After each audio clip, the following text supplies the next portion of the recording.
Welcome to the Ben Mulroney Show. Today is, what are we, the 2nd of October? 2nd of October. Welcome to the Ben Mulroney Show. And we want to start the show today with a new segment called Storytime with Ben Mulroney. It's story time. It's story time.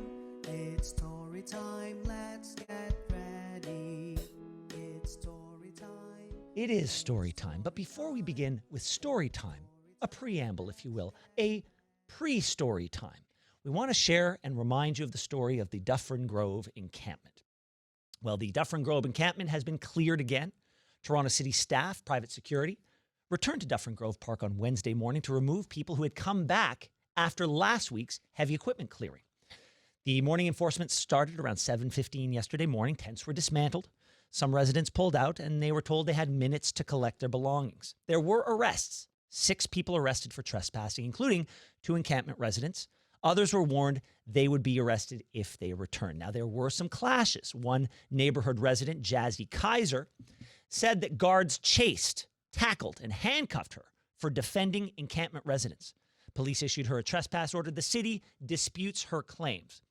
And I think it bears reminding you that when one of these clashes occurs, you're going to have 2 different interpretations of the events. This is what happened last Friday. Please start packing 2 bags, okay? I'll be back in 15 minutes, Sam. Please have 2 bags ready to go. We're being assaulted by the city of Toronto right now. They're attacking us and are in our tents. We need bodies on the ground immediately.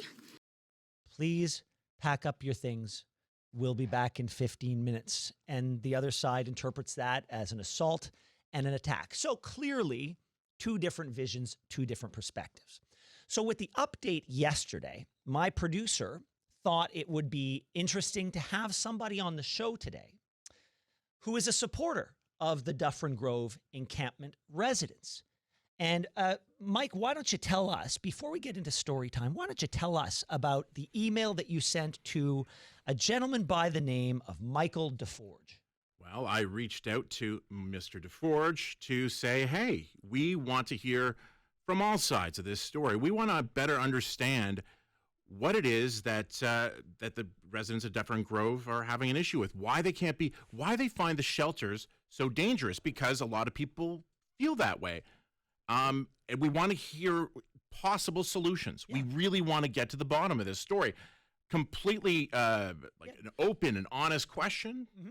And yeah. So you sent that email, and the response you got is the reason we're having story time today. Mr. DeForge, who is, based on his Instagram, looks to be an exceptionally talented artist. He wonderfully colorful poster art.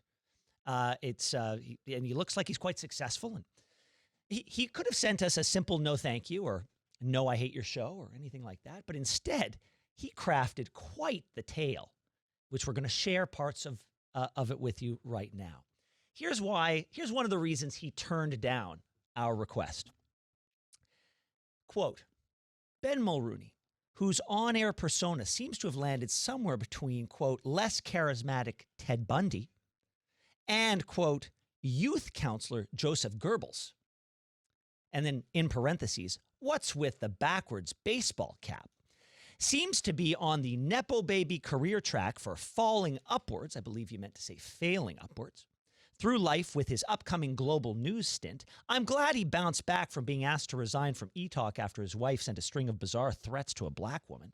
When Mulroney spreads Islamophobic conspiracy theorists from Mark Emery, a man who once tweeted Muslims are the scourge of the earth, promotes genocidal denial and grandstands on how right it is to hang up on collars expressing that Canadians have a right to protest, I'm encouraged that the spirit of journalism is alive and well in the millionaire heir to a prime minister whose austerity policies helped contribute to the housing crisis we're currently living in.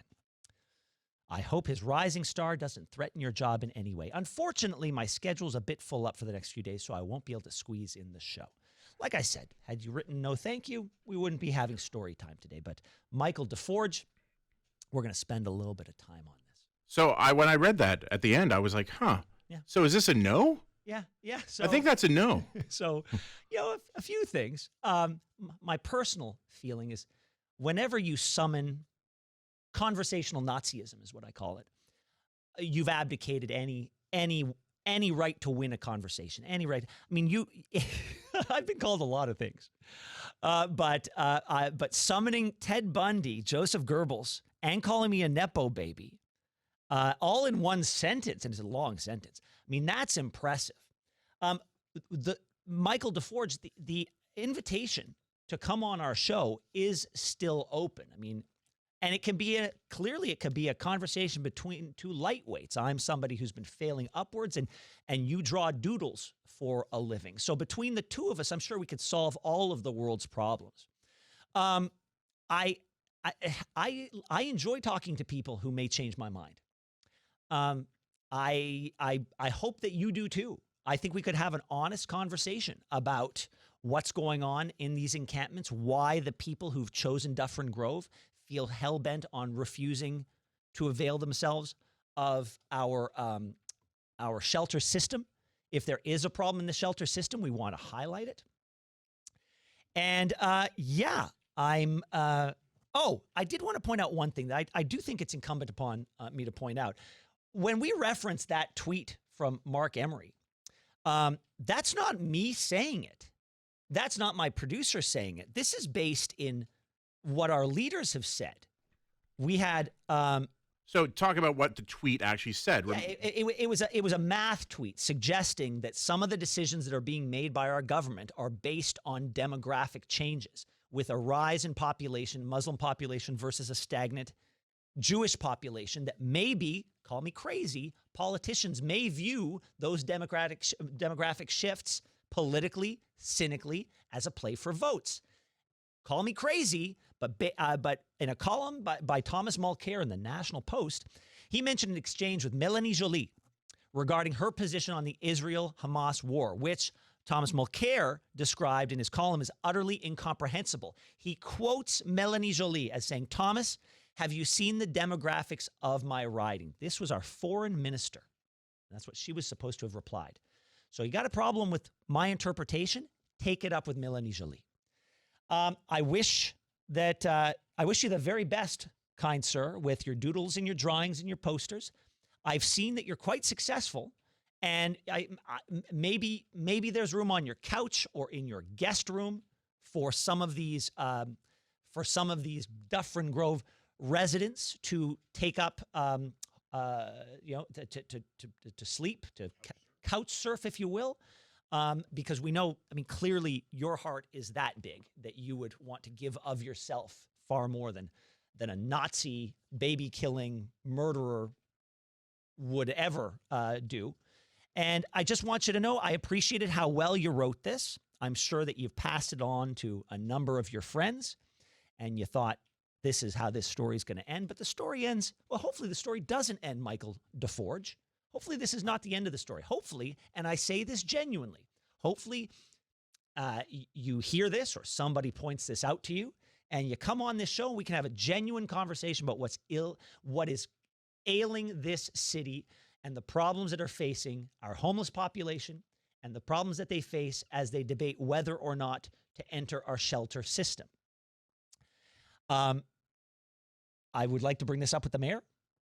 But she's a little bit busy. Oh, we don't have time to get to the mayor anymore. This has been our very first attempt at Ben Mulroney Storytime. And I want to thank you for spending it with me. Michael DeForge, the invitation stands. And if you would like to join us here on the show, please do so. Thanks so much for watching the show. Now, if you enjoyed what you saw, hit that subscribe button so you never miss another episode of The Ben Mulroney Show.